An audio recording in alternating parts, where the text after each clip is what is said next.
Hey everyone, I'm Cheney from Che Tech Time, and it is finally time for episode 7 of Cheney's Tech Talk. It has been quite a while since I've been doing these episodes, but now that it's the summertime, I want to do these more regularly, and I'm planning on doing these every Friday.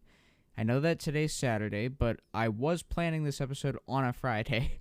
They will be planned on Thursdays in the future and released on Fridays. And anyway, today, I wanted to talk about some basic information regarding privacy. It's a topic that I sometimes talk about on CheCheTechTime.com, but I've never really gone in depth into it. So what I'm planning on doing is writing a series of articles about free and open source tools that let you use social media without the cost of privacy.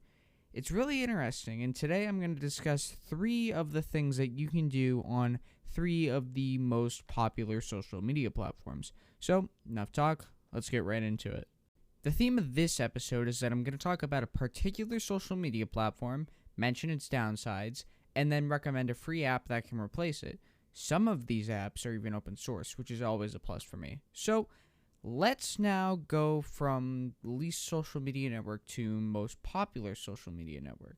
Let's start with Reddit. While this isn't one necessarily known for being bad with privacy, this one can be known for its toxicity.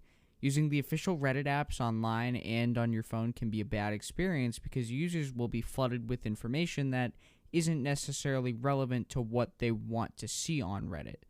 For this social network, I recommend a free app called Sync, and that's only available for Android, though iOS users can use a similar app called Readder for Reddit. Both of these apps serve the same purpose in that they let you browse Reddit in a clutter-free manner, and you don't even need a Reddit account to save specific subreddits, follow specific groups, save posts, any of that stuff. It's a great way to look at Reddit content for free with a native mobile app and with the benefit of privacy. Next up, let's take a look at YouTube. Now, I've already posted an article about how the popular YouTube custom client called YouTube Vanced had been shut down due to a cease and desist letter from Google. In that post, I mentioned a couple of free Vanced alternatives, 2 of which being NewPipe and LibreTube. You can choose either one because they serve the same fundamental purpose, and yes, they are only available on Android, and yes, they're both free and open source, which is really good. So, what they do is let you browse the full entirety of YouTube without a YouTube channel or account. You can look at everything from the YouTube trending page to local subscriptions to comments and video stats, anything that you would want to see on a basic mobile YouTube app, it's available here. With the benefit of privacy also comes the benefit of no YouTube ads as well, so you don't need to worry about Google tracking you with their analytics tools. Finally, let's talk about, Twitter. This is an interesting one because there's so much clutter on Twitter, and there are also so many custom Twitter apps out there, and there's so many to choose from, so many good ones, so many bad ones at the same time, so many outdated ones in addition.